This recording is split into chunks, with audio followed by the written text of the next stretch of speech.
देखिए, योगी जी का बोरिया बिस्तर बंध चुका है और वो उत्तराखंड के खाड़ियों में जाने वाले हैं, क्योंकि जिस तरीके से 4 साल में उन्होंने उत्तर प्रदेश में ढोंग रचाने का काम किया, उत्तर प्रदेश में लोगों को मारने का काम किया, उत्तर प्रदेश की जनता उनको माफ नहीं करेगी। लेकिन भारतीय जनता पार्टी के नेता और प्रधानमंत्री मोदी जी और गृह मंत्री और राष्ट्रीय अध्यक्ष उत्तर प्रदेश की जनता को मूर्ख बनाना चाहते हैं।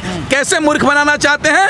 चुनाव का समय है, आप कह रहे हैं कि योगी जी को इस्तीफा दिला देंगे और फिर नया चेहरा नहीं दिखाएंगे, चुनाव लड़ेंगे और यादव के क्षेत्र में जाएंगे तो कहेंगे यादव मुख्यमंत्री बनेगा, मुस्लिम के इलाके में जाएंगे तो कहेंगे मुस्लिम मुख्यमंत्री बनेगा, और दलित बैकवर्ड के इलाके में जाएंगे तो कहेंगे वाल्मीकि समाज से मुख्यमंत्री बनेगा।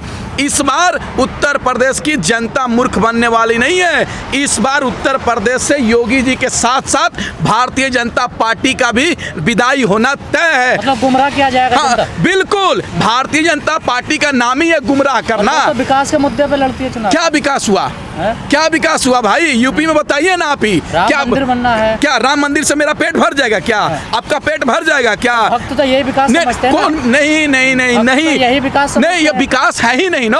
अगर नाम बदलने से विकास हो जाएगा, अगर मुगल सराय का नाम दीनदयाल उपाध्याय रेलवे स्टेशन नाम रखने से विकास हो जाएगा, तो मैं भी अपना नाम शाहरुख खान रख लेता हूँ, मैं भी बॉलीवुड का बादशाह बन जाऊंगा और काजल के साथ रोमांस करूंगा।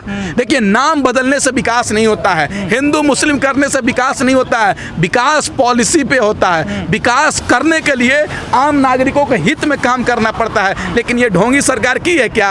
अरे योगी जी का बोरिया बिस्तर बंद गया, अब जाने वाले हैं। मतलब नाम बदलने को आप विकास नहीं कहते? नहीं, बिल्कुल नहीं कहेंगे। आप बताइए ना, अगर हम रख ले शाहरुख खान तो विकास हो जाएगा। ये ढोंगी बाबा केवल नामकरण करना जानते हैं, विकास करना नहीं जानते हैं। आप एक बात बताइए, उत्तर प्रदेश में पिछले दिन की बात कर रहा हूँ, ज्यादा दिन नहीं, ये कोरोना महामारी में चल जाइए ना, ये सरकार खुद बीमार थे। लेकिन 15-20 दिन से तो काफी मेहनत कर रहे योगी। नहीं, अब देखिए, ये राउंड पे है। कोरोना महामारी काबू में आया तो उत्तर प्रदेश की जनता को और देश की जनता को मूर्ख बनाने के लिए ये लोग, भारतीय जनता पार्टी के नेता और सांसद, विधायक और MP MLA, मुख्यमंत्री या प्राइम मिनिस्टर, तमाम लोग गुफा से बाहर निकल गए कि हमने कोरोना पे काबू कर लिया। तुम लोगों को शर्म आना चाहिए, योगी जी और मोदी जी।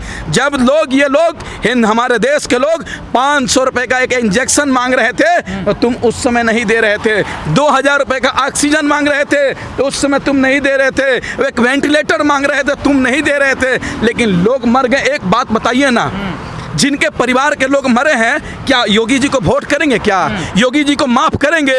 जिनके लोग इलाज के अभाव में मर गए, क्या उनके परिवार के लोग योगी? 2022 का जो चुनाव होना है विधानसभा का, किन मुद्दों पे होगा? आपको क्या लग रहा है, किन मुद्दों पे चुनाव होगा? देखिए, मुद्दों पे पार्टियां जाएंगे? देखिए, चुनाव सीधे तौर से विकास के मुद्दे पर राजनीति होना चाहिए।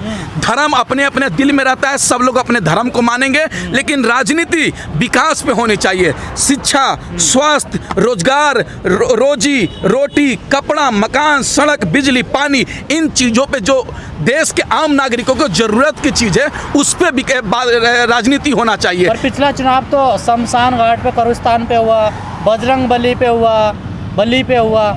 नहीं, देखिए, ये सरकार चाह ही रही है कि हिंदू मुस्लिम पर राजनीति हो, बैकवर्ड फॉरवर्ड पर राजनीति हो, लेकिन देश की जनता और उत्तर प्रदेश की जनता कहेगी तुम हिंदू मुस्लिम करोगे, हम रोजी रोटी, कपड़ा, मकान की बात करेंगे। तुम बैकवर्ड फॉरवर्ड की बात करोगे, तुम ऊंच नीच की बात करोगे, हम रोजगार की बात करेंगे। तुम हिंदू मुस्लिम लोगों को लड़ाना चाहोगे, हम स्वास्थ्य की बात करेंगे। तुम मुद्दों से भटकाओगे, हम मुद्दे पर लाने का काम करेंगे। क्योंकि देश में हम लोगों ने देख लिया मंदिर मस्जिद को और तमाम चीजों को लड़ते हुए, लेकिन जब देश में महामारी आया तो तमाम मंदिर बंद थे, लेकिन हॉस्पिटल ही खोलना पड़ा। इसलिए देश में स्वास्थ्य, शिक्षा, रोजगार, इन तमाम चीजों पे राजनीति होनी चाहिए। और आप बताइए ना, उत्तर प्रदेश को CM को क्यों चेंज किया जा रहा है? योगी जी को क्यों चेंज किया जा रहा है? मना तो किया जा रहा है। जो प्रदेश अध्यक्ष है बीजेपी के, वो कह रहे योगी जी के चेहरे पे ही चुनाव लड़ा जाएगा 2024? नहीं, आप देखिए ना, उत्तर प्रदेश में मीटिंग पर मीटिंग चल रहा है। काहे चल रहा है? अगर योगी जी 4-4.5 साल में काम किए रहते तो चेहरा बदलने का नौबत क्यों आता? मोदी जी को भी लग गया, गृह मंत्री को भी लग गया, अमित शाह को भी लग गया और भारतीय जनता पार्टी के राष्ट्रीय अध्यक्ष को भी लग गया कि हमारा नैया पार उत्तर प्रदेश में योगी जी कर देते हिंदू हिंदू करके। लेकिन अब लगा कि नैया तो फंस गया है, इसलिए सोच रहे हैं कि चेहरा चेंज कर ले। तुम चेहरा चेंज कर लो या कुछ भी कर लो, भारतीय जनता पार्टी पूरे देश से नामो निशान मिटने की ओर जा रही है। लेकिन चुनाव में जाति बहुत फैक्टर रखती है। देखिए, चुनाव में जाति फैक्टर इसलिए रखता है कि मीडिया जिस तरीके से दिखाने का काम करती है, मेन स्ट्रीम मीडिया, इसलिए लोगों पे हावी बनता है। लेकिन इस बार देश की जनता जागरूक बन चुकी है, जातीय आधार पे वोट नहीं करेगी। जो भारतीय जनता पार्टी 2014 से लेकर अब तक देश को बेचने का काम कर रहा है, देश को बर्बाद कर दे काम कर रहा है, हमें उम्मीद है कि उसके खिलाफ पूरे देश में माहौल है और पूरे देश में उसके खिलाफ वोटिंग होगा। हम किस आधार पे वोट दें भाई? मानिए हम युवा है, मोदी जी कहते तो तुम पकौड़े तलो, एक रोजगार है, ठीक है, हम पकौड़े तलेंगे। अरे भाई, पकौड़े तलने का भी तो व्यापार फेल हो चुका है। कड़वा तेल 200 रुपये किलो है, क्या पकौड़े बेचेंगे हम?